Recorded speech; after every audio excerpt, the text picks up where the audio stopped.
Pô, a China é contra tudo que eu acredito, né? O modelo, um ente central decidindo o que todo mundo vai fazer.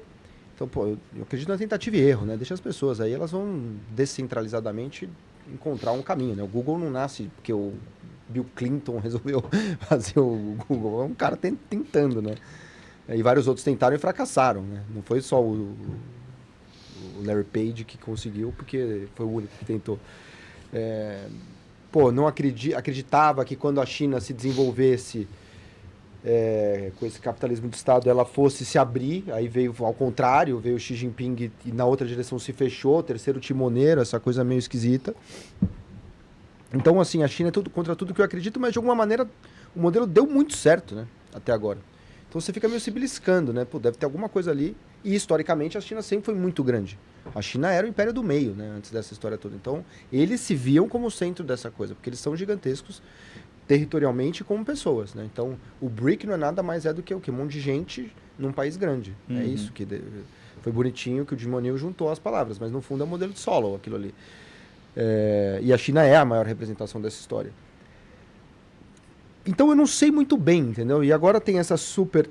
E uma outra dúvida que é, cara, você estar certo na hora errada, beleza, tem essa tecnicalidade que o Parreiras explicou e é verdadeiro, né?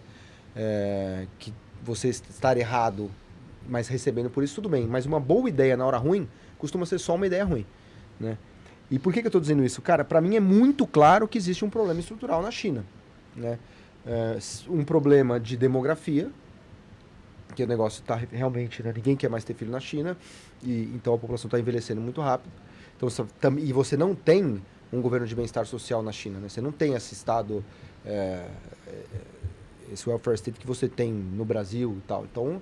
Ficar velho na China é um super problema. Então o cara poupa desde sempre, porque sabe que vai ficar velho. Então, você não tem consumo. E essa história com dois problemas. Era um modelo do Sport-led Growth, muito focado no investimento. Cara, beleza, você faz tudo. Você faz o Parque Fabril, você faz um monte de oferta, e de repente as estradas estão lá, as cidades foram construídas. Você não dá para construir outra cidade em cima daquela que já é fantasma, né? Então, você vai ter que mudar para o consumo. Só que isso bate de frente com o que o cara pensa. Então só tem uma... Para mim a saída...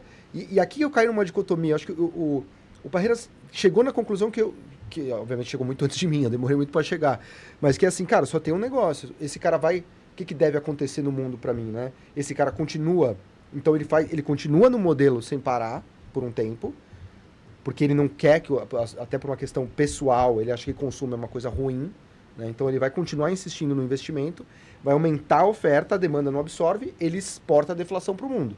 É isso que está acontecendo. Até eu vi o episódio do Cerise com o Schwartzman, a China não exporta a deflação, ela exporta.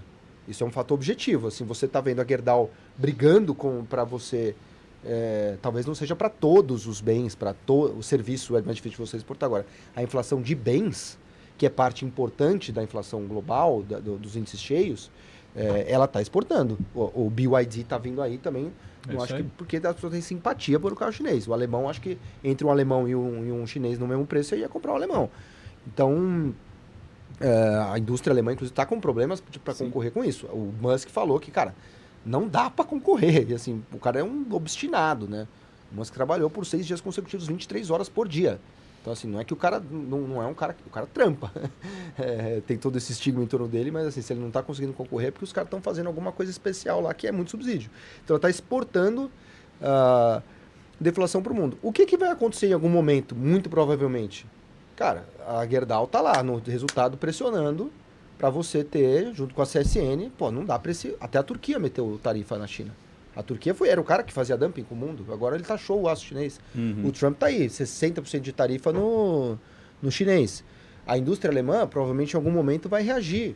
A BMW, a Mercedes vão deixar o BYD. Não, tá vindo. Tarifa da Europa tá na agenda desse ano, assim, uma coisa que vai acontecer. E aí o que o cara vai ter que fazer? Em algum momento ele vai ter que desvalorizar a moeda dele. Porque é o jeito dele tornar o produto dele mais barato. Então, e não subsidiar tanto. Né? Ou tornar ainda mais barato a ponto de concorrer com a tarifa. Por que eu acho que ele não fez ainda? Cara, porque você empobrece a população, né?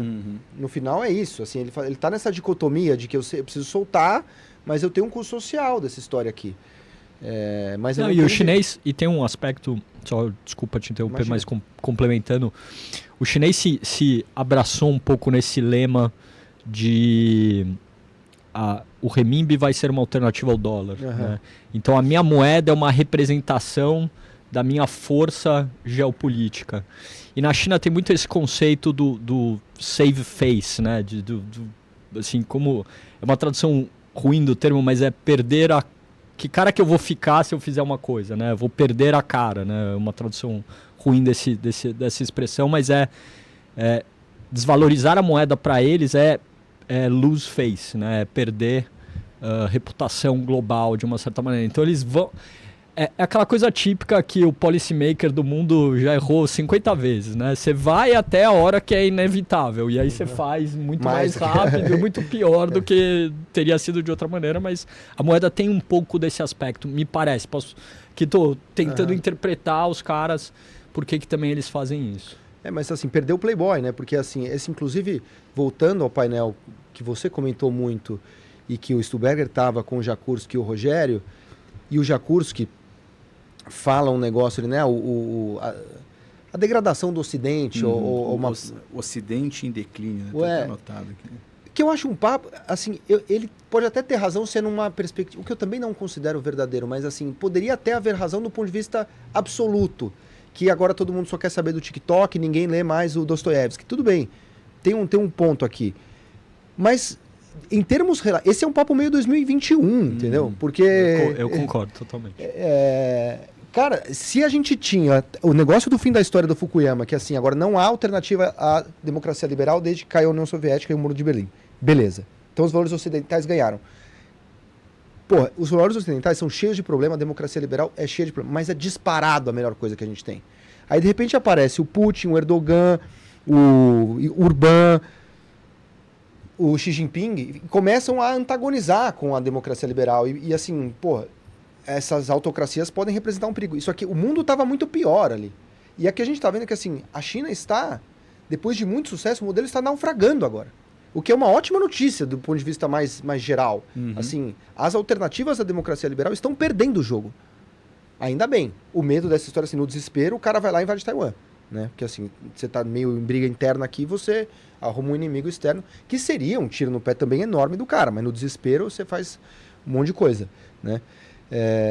Então, tudo isso para dizer que assim, tem alguns dinheiros que eu não toco, entendeu? Eu não faço nada na China. De alguma maneira, estou expressando essa minha visão com uma pequena posição em Gerdau nos nossos portfólios, pela simples razão também, não acho que seja fantástico, eu acho que simplesmente tinha um excesso de pessimismo, assim como houve com o petróleo, eu acho que houve com siderurgia no final, na virada do ano. Isso... Infelizmente errei o cavalo, porque isso aqui veio em Usiminas, não veio em Gerdau. Mas o resultado de Gerdau e o sell-side já, o BTG foi o primeiro sell-side a fazer isso, já vendo ali um eventual low do ciclo no último trimestre. É uma ação barata que dá para esperar também, porque paga um bom dividendo. Por sorte, você ainda pega uma reorganização societária aí de Goal, que está descontada. Que parece improvável, mas o mercado vira e mexe e especula sobre essa história. E o governo brasileiro, acho que cedo ou tarde já colocou uma tarifa, mas que não fez nem cócegas, né? Deveria, de alguma maneira, taxar também os produtos chineses, e a operação na América do Norte vai muito bem. Então a única coisa ligada à China, de algum modo, que eu tenho é Gerdau, mas é correlação, não é causa. Não estou em Gerdau por conta da China. É um driver, entre os drivers dela lá, tá essa história do aço.